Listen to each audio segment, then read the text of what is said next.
అండి, welcome to అమ్మ చేతి వెన్న ముద్ద. సబ్స్క్రైబ్ చేయండి, పక్కనే ఉన్న బెల్ ఐకాన్ క్లిక్ చేయడం మర్చిపోకండి. ఈరోజు మనం ఎంతో రుచిగా కమ్మగా ఉండే మష్రూమ్ గ్రేవీ కర్రీ ఎలా తయారు చేయాలో చూద్దామండి. మష్రూమ్ చాలామందికి తెలిసిన కర్రీయే, కానీ ఈ రకంగా మనం చేసుకుంటే కనుక చాలా రుచిగా కమ్మగా ఉంటుంది. ఈ కర్రీ వచ్చేసి రోటీలోకి అలాగే అన్నంలోకి కూడా రెండిట్లోకి బాగుంటుందండి. ముందుగా మనం కర్రీ ప్రాసెస్ స్టార్ట్ చేద్దాం. ముందుగా మష్రూమ్ మనం శుభ్రంగా క్లీన్ చేసుకొని గోరువెచ్చగా ఉన్న నీళ్ళల్లో వేసుకుని కడిగి శుభ్రంగా తర్వాత ఇలా ముక్కలు కట్ చేసి పెట్టుకోవాలి.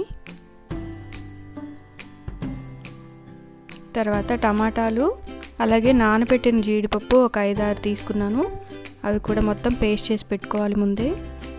ఇప్పుడు మనం స్టవ్ ఆన్ చేసి ప్యాన్ పెట్టుకొని 2 స్పూన్ల ఆయిల్ వేసుకుందాము.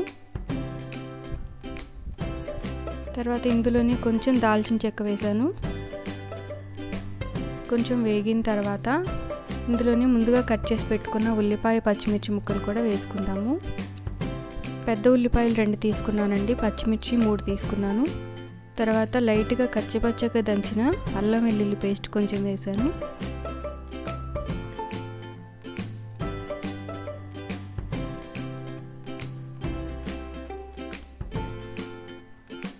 ఇందులోనే మనం ముందుగా రెడీ చేసి పెట్టుకున్న టమాటా జీడిపప్పు పేస్ట్ కూడా వేసి పచ్చివాసన అంతా పోయే వరకు వేయించుకుందాము.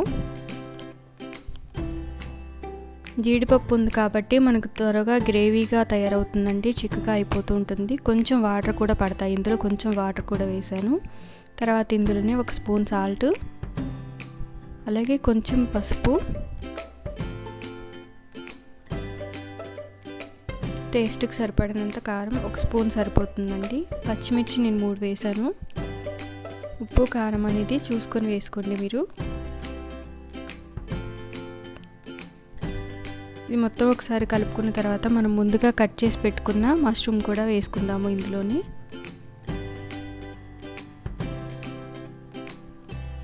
మష్రూమ్ ముక్కలు మరీ చిన్నగా కట్ చేసుకుంటే మనకు ఉడికిన తర్వాత ఇంకా చిన్నగా అయిపోతాయండి, అందుకని నేను మీడియంగా కట్ చేశాను. ఒక మష్రూమ్ వచ్చేసి 4 ముక్కలుగా కట్ చేశాను. వీటిని తెలుగులో పుట్టగొడుగులు అని కూడా అంటుంటారు కదా, నేను వీటిని బటన్ మష్రూమ్స్ అంటారండి, రౌండ్గా ఉంటాయి. చూసారు కదా, మూత పెట్టి ఒక 5 మినిట్స్ మగ్గించాను. మగ్గించిన తర్వాత ఇలా ఆయిల్ పైకి వచ్చేసింది. ఇందులోనే ఫైనల్గా కొంచెం గరం మసాలా పొడి వేశాను. అంతే అండి, ఎంతో రుచిగా కమ్మగా ఉండే మష్రూమ్ గ్రేవీ కర్రీ రెడీ అయిపోయిందండి. చాలా కమ్మగా టేస్టీగా ఉంటుంది. మీరు తప్పకుండా ఈ రెసిపీ ట్రై చేయండి. ఈ వీడియో నచ్చితే తప్పకుండా లైక్ కొట్టండి, అలాగే సబ్స్క్రైబ్ చేసి మీ ఫ్రెండ్స్ అండ్ ఫ్యామిలీకి కూడా షేర్ చేయండి. Thank you so much for your support. Thank you.